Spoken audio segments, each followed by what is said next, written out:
So hey everyone, this is Swapnil from ACM Student Chapter IIT Dhanbad, and today we'll be discussing the problem D and OR and square sum of the Codeforces Global Round 8, which is rated for everyone, and I'll get started with the problem statement. So what we have here is we have a set of n non-negative numbers a1 to an, where we are allowed to perform certain number of operations, where for each operation we can choose two distinct indices I and j, and if before the operation ai is x and aj is y, then after the operation ai will be x and y and aj will be x or y, and where x and or are basic bitwise and or respectively. So the first operation we are making from the problem statement is we have to play with the bits. Okay, and what is our task? Our task is to maximize the sum of all the squares of all the ai, and we can have any number of such operations and we will have to maximize this sum. And another operation which we are making from this problem statement is the range, the constant of ai is given from 0 to 2 to the power 20. So the maximum number of bits which we will have to consider in this problem statement is 20. Okay, so I'll get to the explanation part. Okay, so as explained, we have n numbers and all. This is the basic thing which we discussed during the problem statement discussion. So I'll start with the explanation about the operation. Okay, so we will have to first look at what this operation is doing. If we will look deeper with the bits, then let us consider two bits of ai and aj, the two numbers where I am applying the particular operation. Let it be b1 and b2. Okay, and now let us suppose the same bit positions after the operation. After performing the particular operation, it becomes c1 and c2. So according to the problem statement, c1 and c2 will be b1 and b2, and c2 will be b1 or b2. Okay, so we have four such cases where b1 and b2 will be 0 0 or 0 1 or 1 0 or 1 1.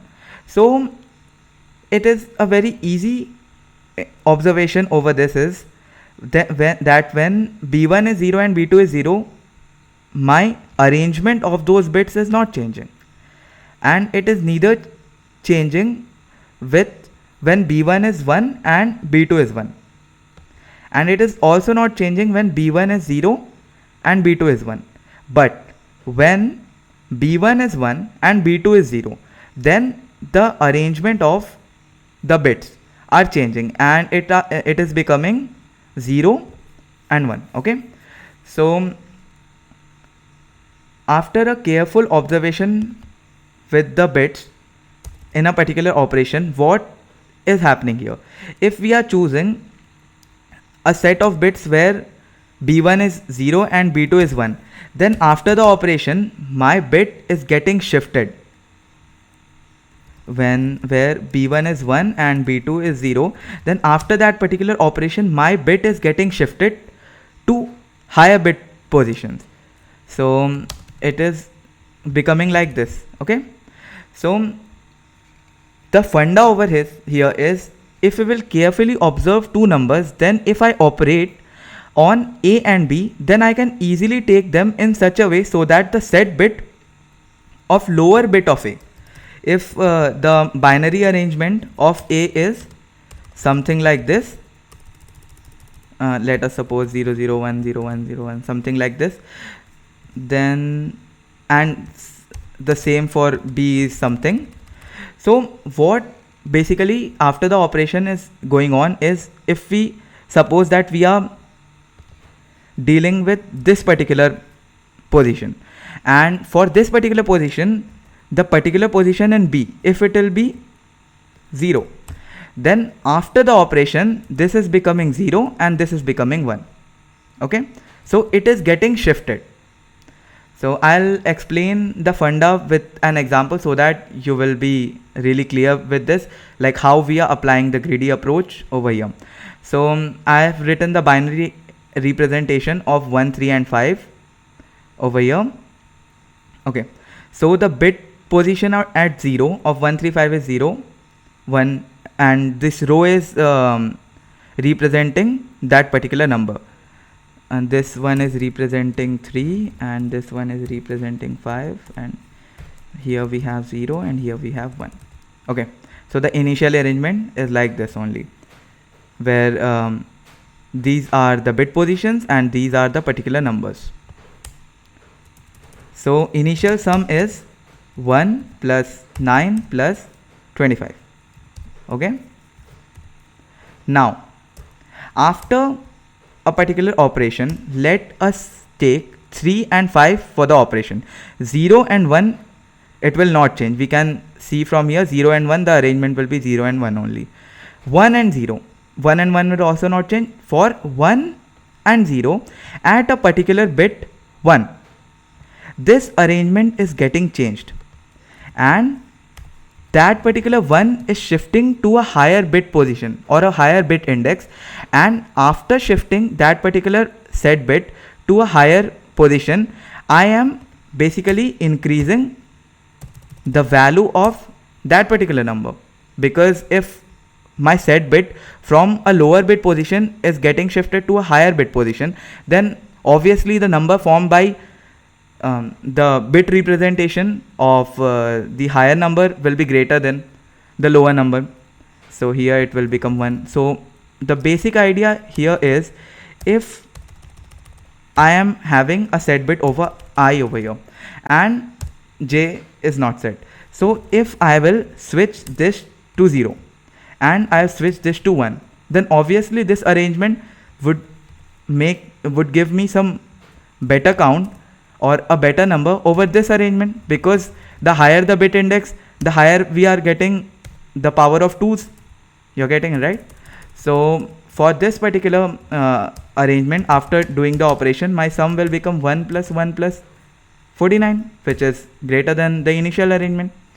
So the basic idea is, or in short, what am I doing is, so if for a particular bit position j, if I have a set bit at j in any of the number in that particular list, then that will be shifted to the last bit in order to make it set.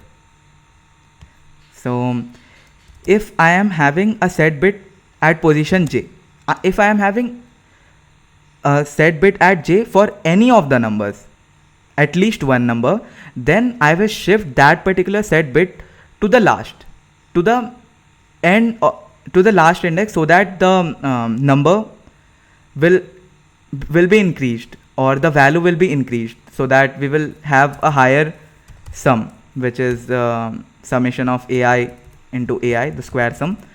So I think this is pretty much it for the explanation part, and I'll get started with the coding part. Okay, so the coding part, and what we have here is, we are given the number n as the input, and we have taken it as input, and I'll take the number as input from the user, and I'll just, first of all, we will make a vector of bits. Let's suppose it's as count or bits, anything, and it is 20, and I'm initializing it as, let us take it as bits only.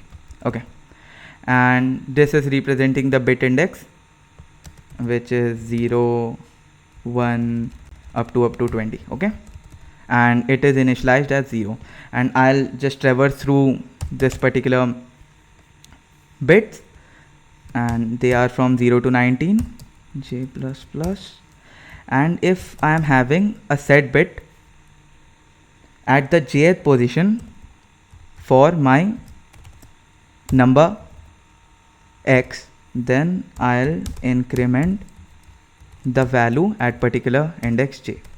And now I'll just traverse over the given numbers, or I'll make the new numbers with this particular loop, and I'll loop through the bits, and if my bits, the number of set bits at this particular position, bit position j, if the number of set bits is greater than 0, then I'll just make x, I'll just shift it to the last, or shifting to the last means giving or populating x with that set bit. So this will be the bit at position j of x will be set, and I'll decrement the bits value of j over here. Okay, and I'll just have my answer as x into x. Okay, and I'll just print the answer. Now the time for checking if the sample input is 1, 1, 3 and 5. Okay, we are getting 51 for this one, it's correct. And another sample input is 1, 2, 3, 1, 5, 1, 2, 9, it's also right. And the last one is, I'll copy it from Codeforces. Okay, so yeah, it is also correct, and I'll move to the Codeforces and I'll try to submit this one. I think this question was really great, and we had to play with bits, and it was quite awesome.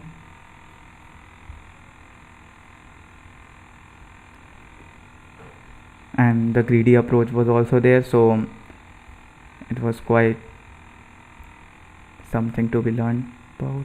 And just take your time.